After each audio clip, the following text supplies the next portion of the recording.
What's up, everybody? Um, Let me just making sure my mic's on. What's up, everybody? Today we are making the Tokyo Drift Mitsubishi Lancer Evo again.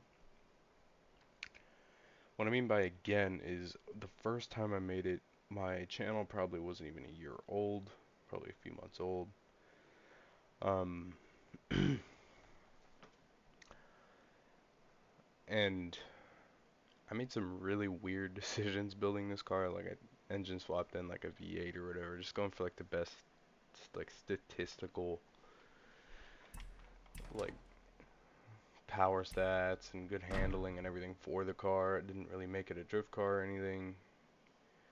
But this go around, that is all going to change. Wait, this thing is a body kit. What the heck? Oh, okay, it's just a rally kit.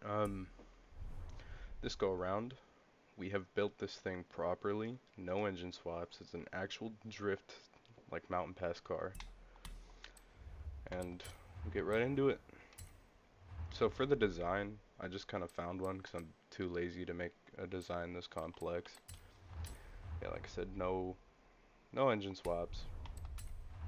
The one in the movie is rear wheel drive swapped, so that it's easier to drift. You guys can look that up. That car's rear wheel drive swapped, so I went ahead and did that. I don't think all of them were. I think just the drift ones were, and then I just realized everything on this side of the car is backwards. Like some of it, but yeah, we're gonna have to find a new design. Okay. So,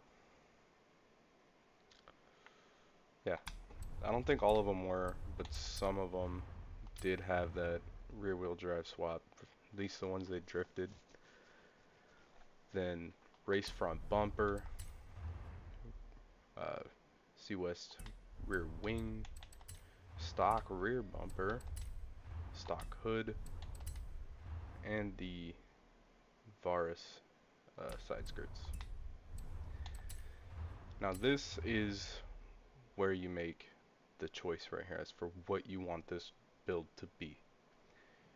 So mine is set up to be a mountain pass type car where I can race it down the mountain at really high speeds and drift around the corners. So I stuck with the slick race tire compound.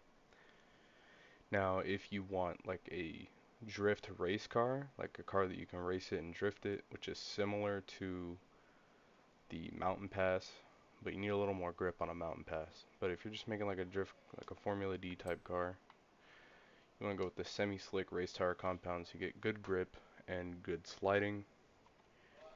But if you want a completely full-blown 100% drift car, you want the drift tire compound. Everything else about the car is going to stay the same aside from that. But if you're going to go with the mountain pass type build like I'm doing, stick with the slick race tires. 245s in the front, 275s in the rear. For the wheels, the closest ones I could find were the Work Emotion T5R two-piece wheels under the sport rim style. Rear track width, you want it maxed out. In the front, you want like the second one. Then over here, 6-speed race driveline and drift differential. Race brakes, rally suspension, race front and rear anti-roll bars, roll cage, race roll cage I should say, and then race weight reduction. Now over to the engine. You want the race intake, the race fuel system, the race ignition, the race valves, the race cam, the race exhaust, race engine block, race pistons, and then on the turbo, if you want to go for the challenge, you could do the race or sport turbos. But I stuck with the stock turbo, so it affected the handling like the least amount possible. You want like the best handling possible, you want to go with that stock turbo. Then race flywheel, race oil and cooling, and race intercooler. Now onto the tune. Tire pressure, you want 28 in the front, 30 in the rear.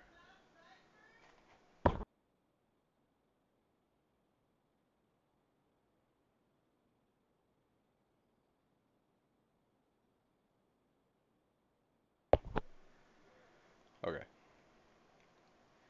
So now we have final drive 2.20, gearing is first 417, second 289, third 217, fourth is 166, fifth is 125, sixth is 107. In the alignment for the camber in the front you want negative 0.5, the rear negative 0.2. The toe you want positive 1.7 in the front, negative 1.0 in the rear with the front caster angle of 6.0. Anti-rolls 25.5 in the front, 19.4 in the rear. Springs in the front 267.8, in the rear 263.4.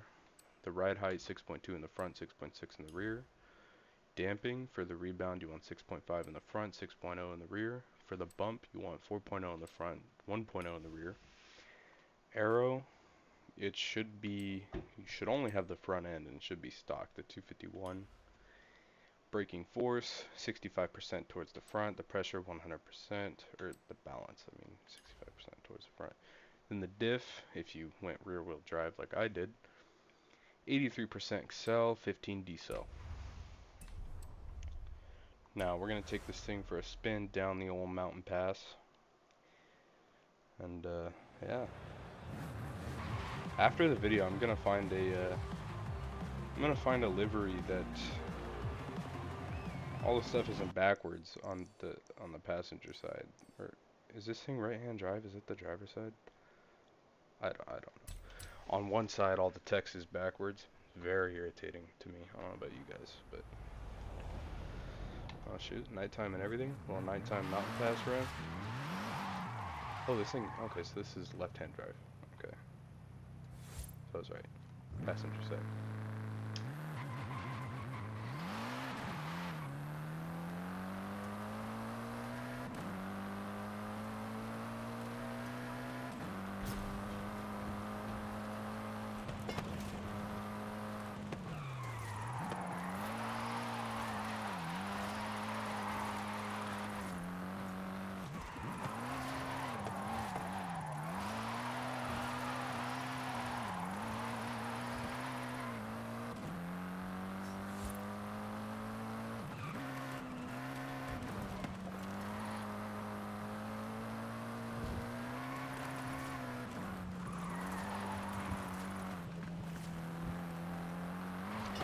Just kind of gripping through this part, just to kind of show that it can do it.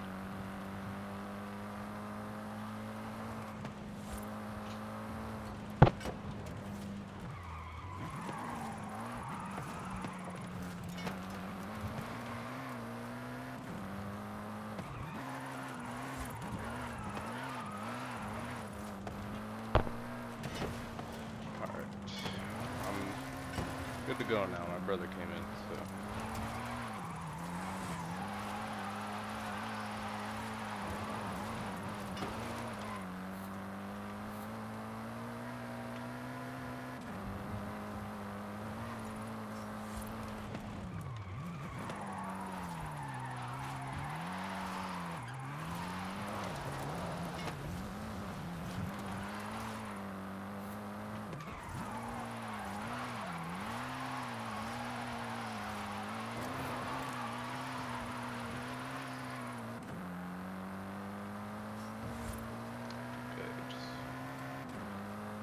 On going here. Oh. Okay. I'll hold on because we held control. I don't know what even happened there for the car to kick out. I didn't even touch the brakes, I don't think. If I did, I didn't mean to.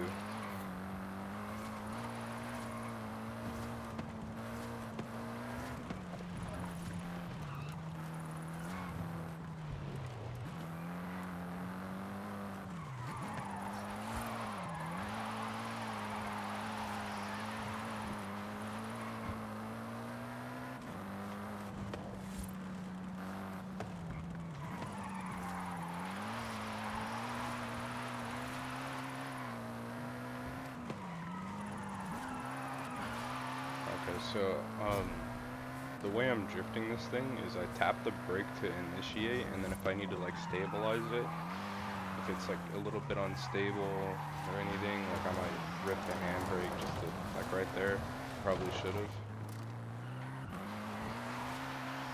Yeah, that's kind of how I'm doing it. I'm initiating with the regular brake, and then if I'm losing stability, I just kind of tap the handbrake and it kind of stiffens the car right up, gets it nice and stable. It's not all loosey-goosey, getting all over the road.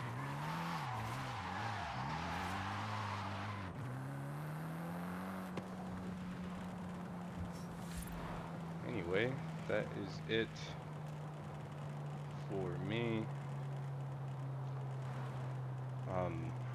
Thank you guys for watching. That's how we remade the Tokyo Drift Mitsubishi Lan Evo.